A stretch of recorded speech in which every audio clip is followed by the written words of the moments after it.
Hello, Garland Nixon here, and the neocons are in a real sticky wicket, as Fred Flintstone would say, in deciding whether or not to attack Iran. Let's talk.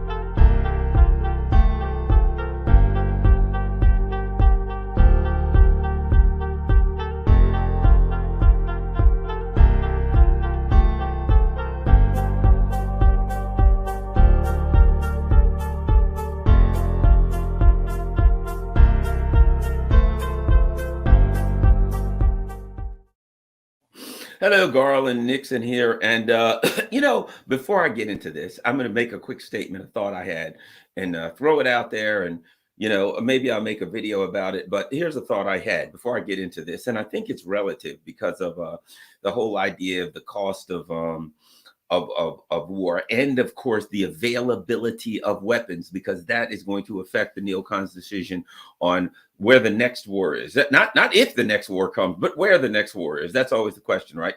I want everybody to think about this. Everybody's discussing two things, right?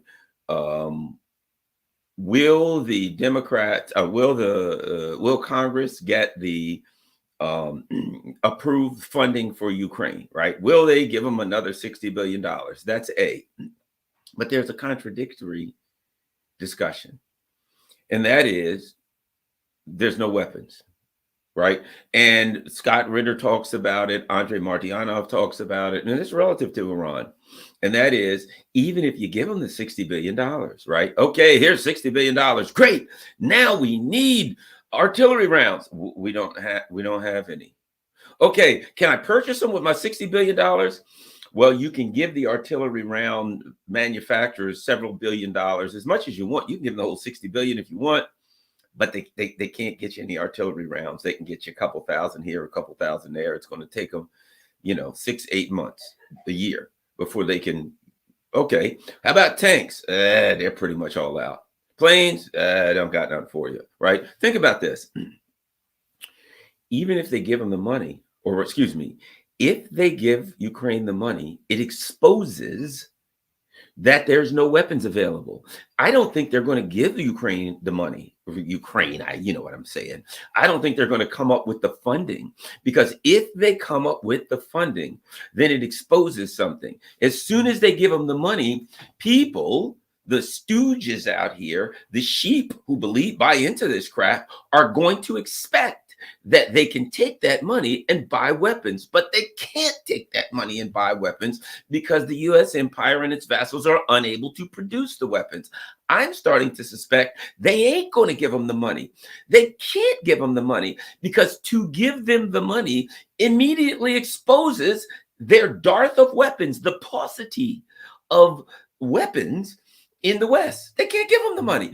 If they give them the money, then people say, okay, they're going to buy the weapons now? No. Why? Because they ain't available. They can't give them the money. To give them the money will defeat their purpose. They cannot admit to everyone that they can't produce the weapons. And if they give them the money, excuse me, my coffee cup fell, for God's sake. If they give them the money, it exposes that they can't produce the weapons, so they can't give them the money. Think about that. Now, which immediately brings me to my next, to the subject, right?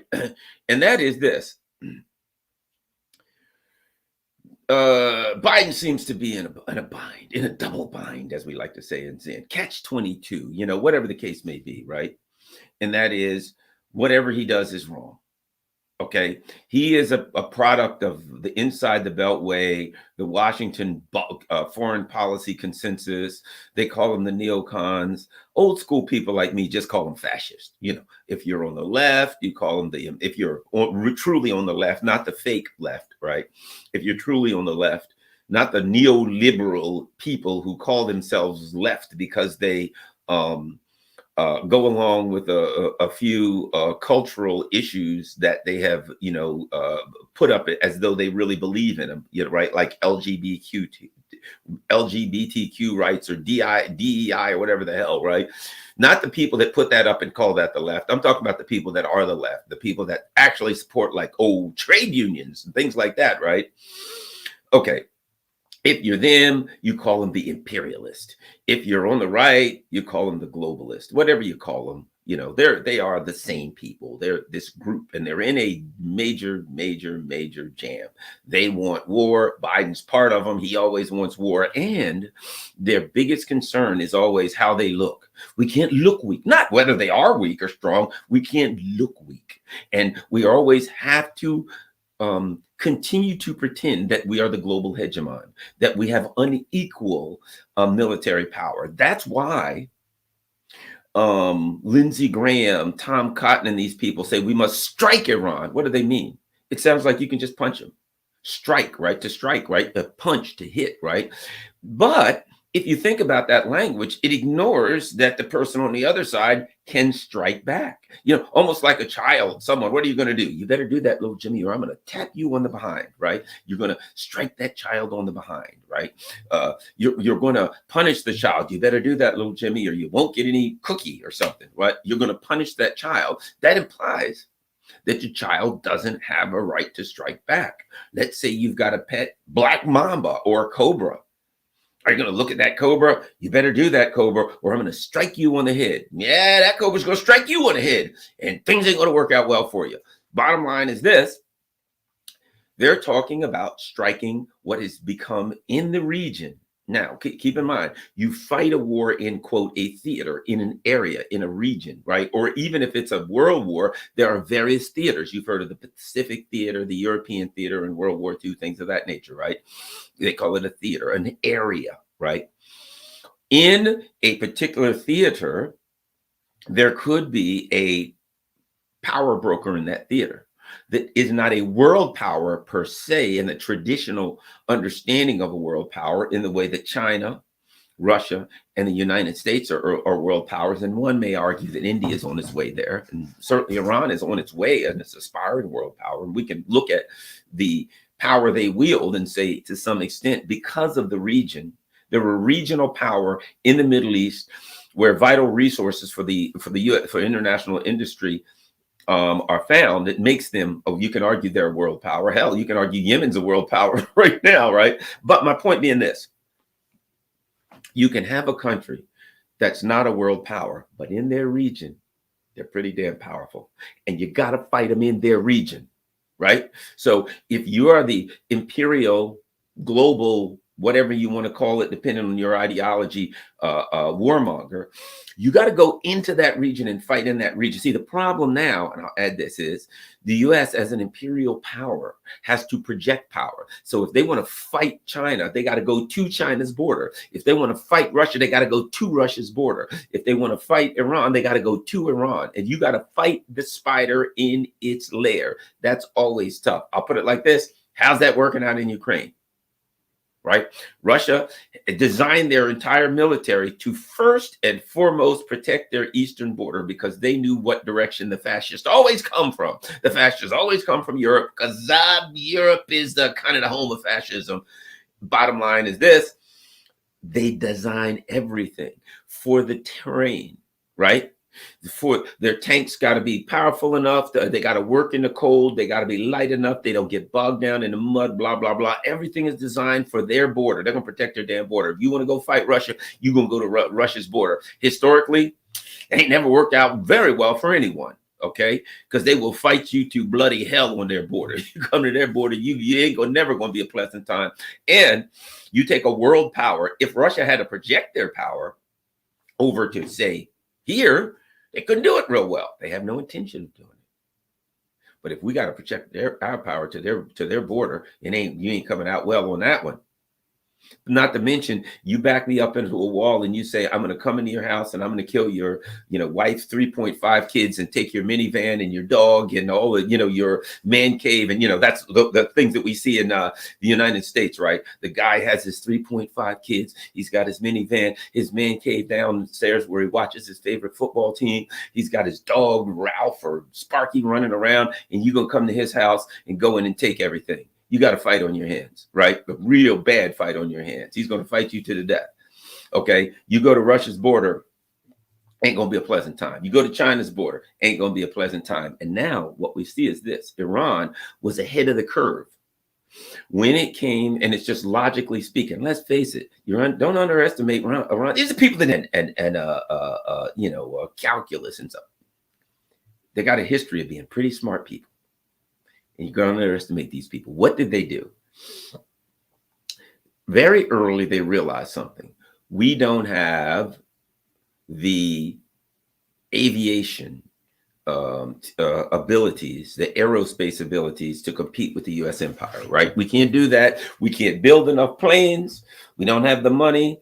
We don't have the technology. We can't do the things we need to do to attack, to fight them in the air, and that's their game.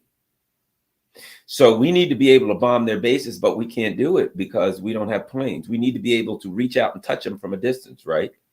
We need a long weapon. If you ever watch Bruce Lee and what do you do when somebody's approaching you? He says, I use my longest weapon, and he'll show you, out goes his foot, whap, right? I'm going to reach out and touch you.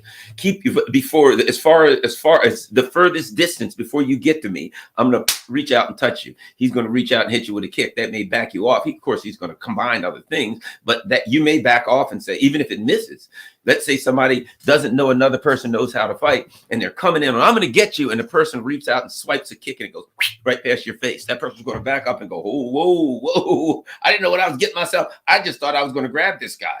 I didn't realize he could reach out and touch me from this distance, and he can probably do a lot of other things. That's going to be an intimidation factor. A kick to someone immediately lets them realize that they're dealing with somebody who's trained and somebody who can touch them from a distance. They can't get close.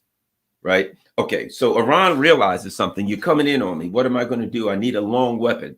So they invested everything in missile technology. Everything was, we're going to get our missile corps up to speed so that everybody knows it's a great deterrent.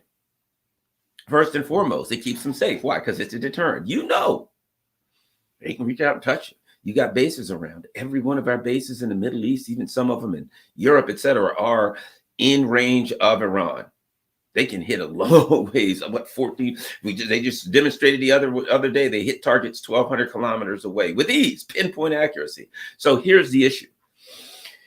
In the context of the Middle East, of that region, Iran has overwhelming power. I heard Alistair Crook talk about it the other day, and he said, look, Iran has these bases dug into the mountains, dug into the rock, dug into the stone that even a nuclear weapon can't touch, right? And they have crews there. And the crew's job, they're all independent. If something happens, you lose touch with Iran, there's a nuclear attack from Israel, right? So Tehran, you lose touch with Tehran. So okay, Israel has done it. They've launched a nuclear attack. They've hit Tehran, right? Their job, and they got hundreds of thousands of ballistic missiles. Their job is to unleash them on Israel. Not unleash them today, not unleash them tomorrow, but just keep unleashing them literally for years. That just keep unleashing thousands and thousands of missiles, right? I don't know how many a day, how many a week. They probably have numbers. But the bottom line is, if in fact Israel decided that they were going to launch a WMD attack on Tehran, they would cease to exist. There would be nothing you could do to stop Iran for long periods of time from unleashing hell on their enemies, right? So here's where we are. The U.S. empire talks a lot of talk. You probably heard the old street saying, right? They got an alligator mouth and a Tweety bird ass, right? That's an old saying for somebody who talks a lot of trash but can't fight, right? Bottom line is this. They're like, oh, we may strike Iran. Strike Iran? Iran may strike you back. Let's talk about how Iran could retaliate and the level of deterrence they have. You know, U.S. empire is always talking about deterrence, right? Number one, numero uno, they close the Straits of Hormuz, right? Let's look at, I like to do this. I like to Straits of Hormuz. All right, let's look at the good old Straits of Hormuz, and let's talk about it. I think it's critical. When I do anything, I like to talk about, let's look at them. Let's go all the way. Let's go big or go home.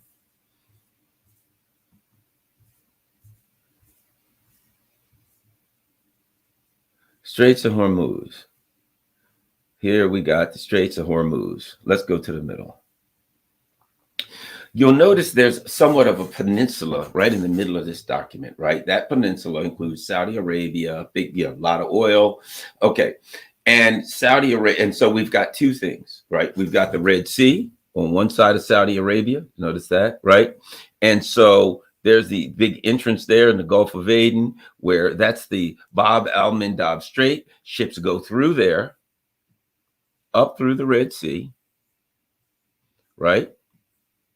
They come out here, the Suez Canal, and voila, off they go to Europe. So they come from Asia here, right? Through there, and off they go. Now let's go on. So that's one way for ships to get from Asia to Europe, right? But on the other side of that peninsula that Saudi Arabia sits on, right? You got the Persian Gulf. But look who else is up there. You've got Iraq, Kuwait. Then right next to Kuwait is Iraq, right above it, right? Let's go down below. We got Qatar. They produce oil and gas. Let's go down here. You got the United Arab Emirates. All of these people are producing oil and gas, and all of that oil and gas, if you notice, ain't nowhere to go out this way, is it, in the Persian Gulf? Kuwait, where are you going to take your gas? Saudi Arabia, UAE, where are you going to take your gas? Nowhere. Qatar, the oil and gas. This is the Straits of Hormuz right here. And what's this gigantic country above it? Iran. Iran controls the Straits of Hormuz on one side, and their allies, as we always call proxies, control the Bab el-Mandab Strait on the other side. The Red Sea, Persian Gulf. I'll put it to you like this. Iran is not charging fees yet, but they might as well, because they own them both. They own them both. Now, the U.S. empire says, okay, we're going to keep the Red Sea open. How's that been going? The Houthis, with a few missiles, likely from Iran, some they build themselves, but with a few, the Houthis and Sarallah in Yemen, with just a few missiles and drones, ran the U.S. and everybody that's dear to it. The hell out. Get out of here. The Red Sea is ours, bruh. It ain't yours. It's mine. Ran the U.S. out. That's number one, right? Number two, if you can't stop Yemen, you can't stop a real superpower. You know, I would put it to you like this. Iran is a regional superpower. In that region, they have the most power. They are a regional. They're not a world superpower, but they are a regional superpower in a region that contains the lifeblood of the U.S. empire, of world industry. So now the U.S. says we may have to strike Iran. Okay, you can strike Iran. You can strike a 10th degree black belt if you want to. He may have, you can sneak up behind some guy who is just absolutely deadly. He's a champion, a UFC champion, and you can sneak up behind that guy and bop him in the back of the head. Yeah, okay. But the likelihood is that he will retaliate, and it ain't going to be pretty when he retaliates, right? So you have to, if you walk up behind this UFC champ, right, and bop him in the back of the head, he has the ability to snap your friggin' neck, right? So you have to hope that he exercises some constraint. That's what you got to hope for. If you walk up, you're pissed at that guy, I'll fix him. Bap, you hit him in the back of the head. Your hope for survival is that he exercises constraint. Because if he don't, it ain't going to be pretty for you. Don't fool yourself, right? You don't want to get in a fisticuff with one of these guys. Okay. The U.S. would be they would be going head to head, not a proxy war as they tend to do. They would be going head to head with a regional superpower in the region of the world that is most crucial for international industry, with a country that has the ability to knock the hell out of them. They could, I'll put it to you like this. Let's just say, for the sake of argument, Iran responds with everything they have. First of all, so they rain missiles, just for the sake of argument. They rain missiles on every U.S. base in the region, and many of them out of the region are within probably 100 U.S. bases or more are within Iran's strike capability. So let's say the U.S. says, we'll fix you. We're going to bomb the crap out of Tehran. We're going to fire missiles. We're going to do this. Let's start this. Number one, they have a pretty significant air defense network. You're not flying over Afghanistan where they don't have anything. They have a significant air defense network. So your planes are going to come in there. Not all of them are coming out. Let's start there. Planes, drones, not all. Some of your missiles are going to get shot down. Some of your damn planes, potentially a lot of them, maybe just some of them. Because let's not forget, they got all kind of books, those mobile air defense systems that, have the little tracks, kind of looks like a tank with a little turret on top that has a satellite or radar dish.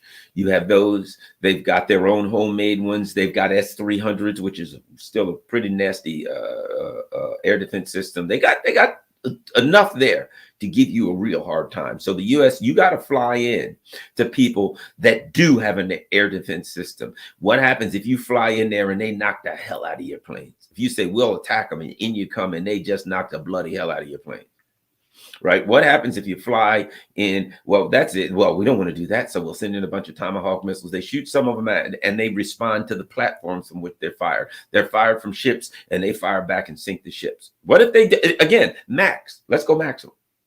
What if the Iranians say, for starters, we're going to flatten every U.S. base which is in our reach. Everyone we're going to turn to rubble, every single one, and all of them in the region. Gone. The United States now has no U.S. bases. Where are they going to fly out of? We're going to bring ships out of Bahrain, the Sixth Fleet, etc. All those bases, ports, military, everything. Think about that. That's truly a regional superpower. They can do it, and we can't stop them. The Iranians literally said to the U.S. After the U.S. killed General Soleimani, they said, "Look, we're going to fire a couple missiles at this particular U.S. base. So get your guys out of the way." This is what happened through the Swiss. They told you, "We're going to do it. We're going to do it tonight. Get your guys out of the way." So the U.S. did it. So the U.S. got their guys out of the way, put up their air defense, and still couldn't stop the Iranian missiles. They still couldn't stop them, because these missiles do all kinds of weird things. They hug the ground, they follow the terrain, go over mountains. They pick they'll find, they literally pick a path where there's like mountains, and they'll go way down in the valley between the mountains where radar can't see them. They do all kinds of movements. Wham! They hit the U.S. bases. The U.S. couldn't stop them when we knew they were coming, and now they're coming in all directions. Right. Number one, every ship in their area. Hezbollah has these missiles. I would bet Yemen that Ansar Allah has a lot nastier missiles than they had when this thing started. They probably got the Onyx, the Russian Onyx missiles, etc., anti-ship missiles. They got some nasty. The stuff they're firing now are pop guns compared to the Onyx missiles, etc., that they in all likelihood have. We know Hezbollah has them. So now the U.S. says, we're going to attack Iran. Maximum. Iran says, we're flattening every base in the region. Every ship that we can fire on, we're firing on. A whole bunch of our ships are going to get sunk. A lot of them. Hezbollah is firing on them. So you got your bases are all gone. You got numerous ships being sunk. What are you going to do? Oh, we'll fire nuclear missiles. Okay, yeah, we're right, dude. So you fire nuclear missiles, and Iran says, there you go. It's dead hand time, as they call it. You hit them with a nuke, guys. Unleash the dogs on them. And now missiles are flying from all over Iran, in the mountains, in the plains, in the valleys. They're coming out in volleys. 1,000 missiles are coming out, say, a day. 1,000 missiles a day hitting Israel, hitting U.S. bases. 1,000. Israel's turned to rubble. And what are you going to do? You can't stop that because they're dug in. Even nuclear missiles are not going to stop these. So you've nuked them. Okay, you nuked them. But they have a conventional capability that is comparable to nuclear weapons. So what? Even if you nuke the whole country, guess what? It ain't gonna do no good. Number one, you got now nuclear material all in the Middle East drifting all over the place. The likelihood is Israel's going to end up uninhabitable too. Not to mention the fact it ain't gonna be no Israel because they're going to unleash their missiles. If you take them out, you've just ended Israel. What is the point? What have you done? Well, they killed 3 soldiers. What'd you do? Well, we decided we were going to destroy the world's economy and turn Israel into rubble as a result. And thousands and tens of thousands of U.S. soldiers will be killed immediately by Iranian missiles. Pretty much Israel's done. Everybody there is dead. We just wipe out everything because 3 American soldiers were killed. See, you're dealing with somebody who has the ability to bring the apocalypse to you. You think you can bring the apocalypse to everybody. Now, what the U.S. has done, see, they were dealing with Afghanistan, Libya, etc. So they step up to Russia. Russia can bring the apocalypse to you. You screw around in Taiwan, they can bring the apocalypse to you. And now you're going you're going to. So the U.S. Here's what it looks like. Yeah, we'll go after Russia. Ha ha ha. Russia kicked your ass out of Ukraine. Oh gosh, well, I guess we better not get into too big of a battle with Russia because we'll get nuked. Now, they want to use their proxies, of course. It's obvious in Taiwan what they want to do. They want to use South Korea, Japan, those kind of places, and the Philippines, and throw them into the dogs to get blown to hell by China. You know how it works. What are you going to do? We're going to use ISIS. We're going to use Muslims to fight other Muslims. We're going to use Ukraine. We're going to use Slavs to fight other Slavs. Oh, we're going to use Philippines and Japan and South Korea. We're going to use Asians to fight other Asians. That's the game of the U.S. empire. They don't want to lose their guys. They go into the region and they use people of similar ethnic backgrounds to kill other people of similar ethnic backgrounds. That's the game plan, right? Bottom line is Iran's sitting there. And they're saying, we don't want no trouble. Let me show you something right now. Why don't I show you what we got what do we got?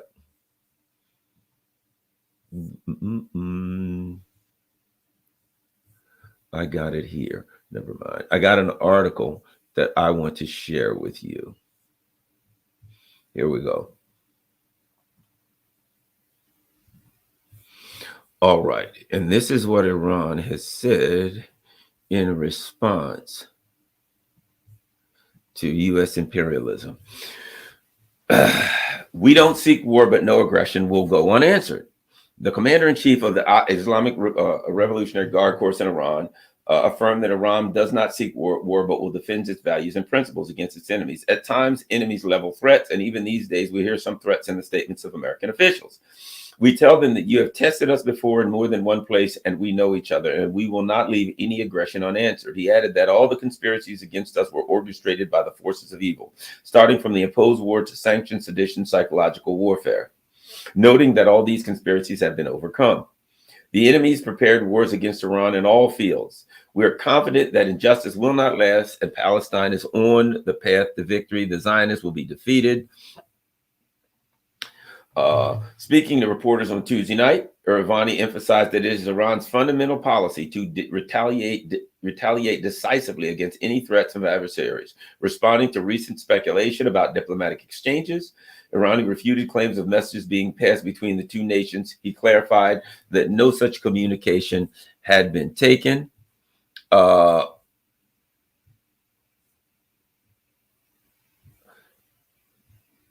They look at what Tom Cotton. The only answer to these attacks must be devastating military retaliation against Iran's terrorist forces, both in Iran and across the Middle East. Right. Also, some other nutcase said, some general Joseph Votel said, the only way to protect U.S. troops in the region is by launching an attack against Iran. Otherwise, they must reassess troop deployments in the area and pressure Israel to a ceasefire. Now, if you look at it, he gives them an out. We got to start World War III and cause lots of soldiers to die, or perhaps maybe we should just turn down the volume and get the hell out of there. Right? He does give the options, right? And it kind of, when I read that, I understand what he's saying, because what he's saying is, in truth, we can't. We can't. In truth, we can't attack Iran. Think about this. What are you going to do? You're going to attack Iran, and he says, and all of their so-called proxies. So you're going to attack Iran. You're going to bomb Yemen, which you're already doing. You're going to bomb Iraq, which you're already doing. You're going to bomb Syria, which you're already doing. Right? And how's that working out? Ain't going to do nothing but piss people off. Now, we got to attack Iran and all of its, again, Iran and all of its proxies. Do you think its allies, I call them, do you think Iran and all of its allies are going to be like, oh, darn, they attacked us, rats? Or do you think they're going to punch back? So what you're saying is this: look, the only way, and he said, now here's the thing about it: the only way to protect U.S. troops in the region, really protect them, that implies that Iran will not respond decisively. We're going to protect our troops. How are you going to do that? We're going to take an act, make an act that has the potential to get them all killed. You know, we're going to deter Iran and the Yemen and all that. Why? We're going to bomb them. Really? Have you bombed Yemen? Yeah. Has it deterred them? Nah. They just say to hell with you and your deterrence. We're going to do it anyway. How about Iraq? Have you bombed them? Yeah. Have they said we're giving up the ghost? No, they just said you ain't going to deter us. So people that you've already bombed and it has had no deterrence effect, you're saying we're going to bomb them. Why? So we can get a deterrence effect. Now we've already bombed them and it had no deterrence effect. So that means the only thing we can do is bomb them to have a deterrence effect. These people are idiots. Your country is being run by idiots. And they're going to get what idiots get if they keep going. If they attack Iran, and now I just talked about the military potential that Iran has. What if Iran says, nah, you know what? We could blow you up. We could bomb you. We could kill people. We could do all that stuff. Yes, we could. But we ain't doing that. We'll close the Straits of Hormuz.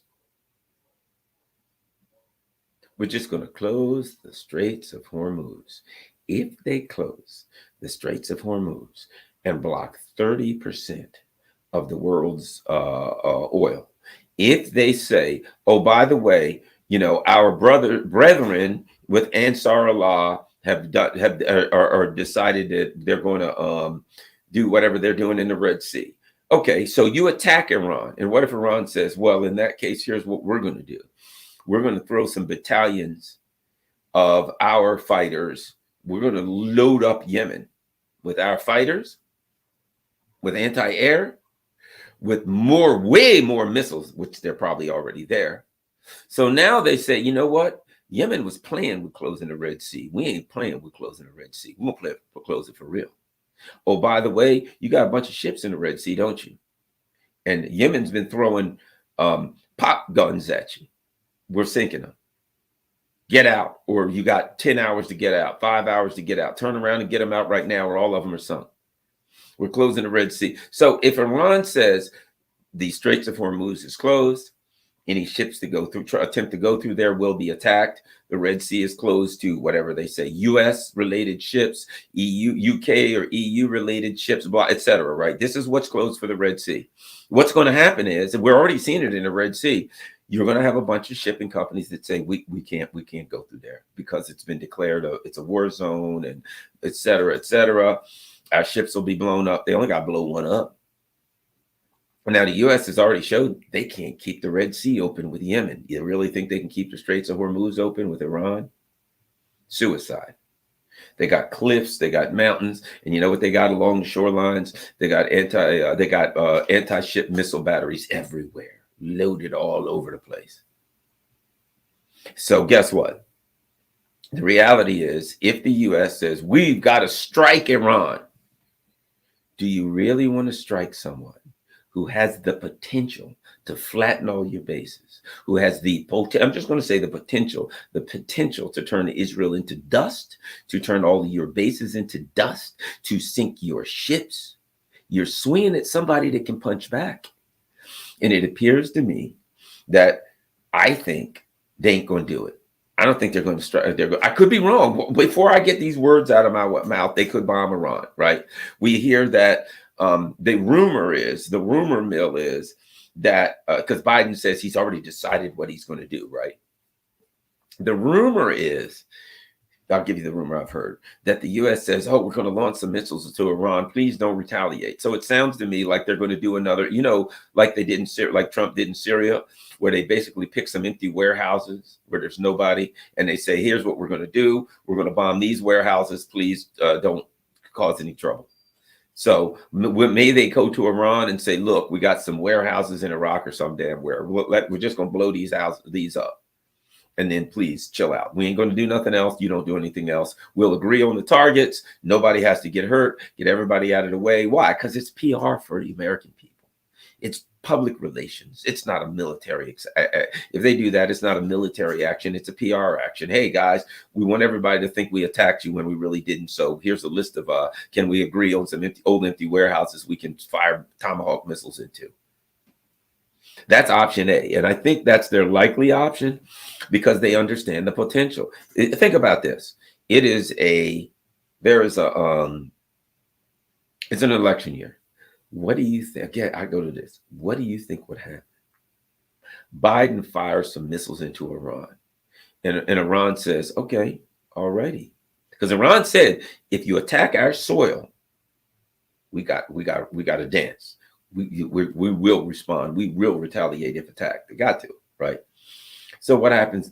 Even the U.S. tries that. Well, we're going to hit some fairly inane targets. And we're not going to hurt anybody. And please don't retaliate. And Iran says, you know what? We ain't firing any missiles back. Here's what we're going to do. We're going to close the Straits of Hormuz for a month. And Americans that haven't been feeling the heat, Americans wake up one day and they're like, all righty, I think I'll go get some, $12 a gallon. Hey, here's the news. Unfortunately, oil has gone up to $325 a barrel. We're expecting prices to be somewhere between $12 and $15 per gallon, maybe as much as $20 per gallon on some interstate routes. And so plan your life accordingly. How's the airline industry going to operate? Game over. Who's flying any damn where? Can you afford to fly? And what about the tickets they've already sold? You got tickets to go somewhere based on them buying gas at, a lot of, let's face it, in the energy market, you have futures and speculation. So they've speculated, but all of this is planned. You've bought tickets to fly to Timbuktu, but they did that based on paying $4 a gallon or something, right? They're paying $24 a gallon. If they fly you, they lose a fortune. They're out of business for all intents and purposes. What about your food at $12, $20 a gallon? How you think that's going to work out with all the diesel trucks? Right. And even worse, you go to gas station, there ain't none there. Oh, by the way, countries like Russia, you can't get gas out of the Middle East. You can't get oil out of the Middle East. And Russia's got nothing but oil and gas. They're going to be sitting in, and Europe says, hey, Russia, sure, we've had some issues in the past. Did we try to kill you, overthrow your country, steal all your stuff, destroy everything that's dear to you, denigrate your culture? Yes, fair enough. But can you sell us some oil and gas now? We're in a bind. What do you think Russia's going to say? Sorry, already all sold to China and India and points east. Can't help you. Have a nice day. Oh, wait a minute. We're selling. It's $24. It's $300 a barrel. Yeah, we'd be happy to sell you some at $600 a barrel. So you can buy some. The good news is we'll sell you oil. The bad news is you got to pay double the market value if you want to get it from us. Have a nice day. That's the situation they put themselves in. So I'm thinking there's a good possibility that rather than get back into a hot war, Iran will maybe use an intellectual economic war and say, we've discovered that the most powerful thing we can do to you based on what's happening in the Red Sea is not to fire a missile. You fire at us, we fire at your economy. We're going to snatch the foundation out from under the U.S. empire. And so they say, all right, there we go. Close the Straits of Hormuz for 30 days. What's the U.S. going to do? Come in and fight? How did the U.S. Now, add this. The U.S. says, we're going to send some ships in. Well, when you send ships in, what are you going to do? Escort every tanker through and back? And if Iran says no, or that means no, what if they mine it? They can just go out and say, we're going to mine the Straits of Hormuz. And if anybody who comes in is getting shot at, now what are you going to do? If you send ships in, Iran can take them out. You're in a mess. There's mines, which means commercial ships ain't going through. It's a war zone. Commercial ships ain't going through. There's missiles being fired, drones being fired. Commercial ships ain't going through. It doesn't matter at that point. You're fighting for the Straits of Hormuz. The Straits of Hormuz is no longer a legitimate international, waterway for commerce. Game over. Game over. And $10, $15, $20 a gallon for fuel in the U.S. economy, game, set, and match. Oil futures speculation done. It's over. So basically, here we are in election year. What in the hell? And Americans have been like, yeah, things are kind of weird, but okay. Now Americans wake up and foreign policy catches them. Americans haven't had to feel the pain of U.S. neocon foreign policy. But now they feel the pain of U.S. They wake up. If Americans wake up, all these people are running around. They don't even know what's going on overseas. But I tell you what, they will though. They wake up and they drive to the gas station. There's a sign, "No gas today." And they find, God darn it, I got to find an open gas station. What's going on? And they go to another gas station. All right, and they look up $17 a gallon. What? Sure, buy yourself 10 gallons. It's only $170. What do you need? Well, my tank holds 20 gallons because I've got a commercial van and I'm a plumber. Okay, 20, 170, $340 to fill your tank up. Thank you. And that only lasts a couple days because it's a commercial vehicle and you're running around fixing plumbing stuff. Then a tractor trailer pulls up.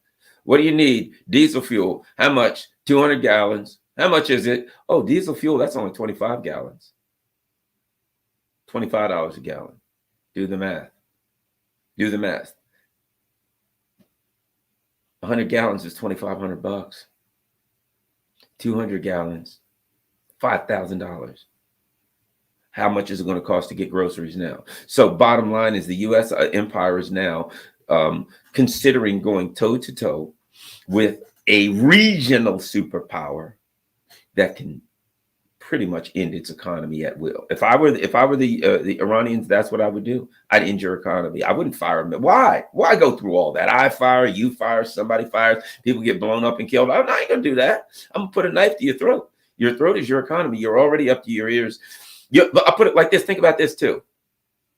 We're already out over our skis when it comes to our economy. For God's sake, with $34 trillion in debt.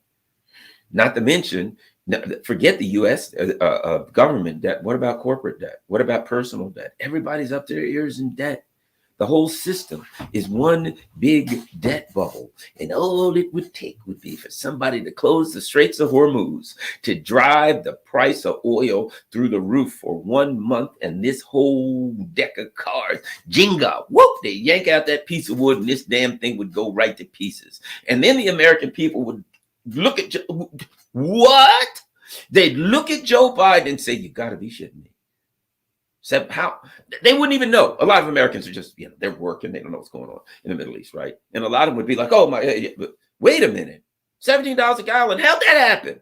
And then people like me would have to explain, "Well, they attacked the Middle East and the Straits of Hormuz," and they lie. "I don't care. I want it back down to $3 a gallon. I liked it when it was $2 a gallon. 17 ain't getting it done. Hey, I think I'll go to the store and buy a bag of bread for the family. How much for a loaf of bread?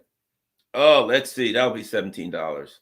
For God's sake. Hey, just think it's only the cost of 1 gallon of gas. So you got a loaf of bread for the family and a gallon of gas. And you just spent $34. Not sustainable, my friends. Not sustainable. So we will see what happens.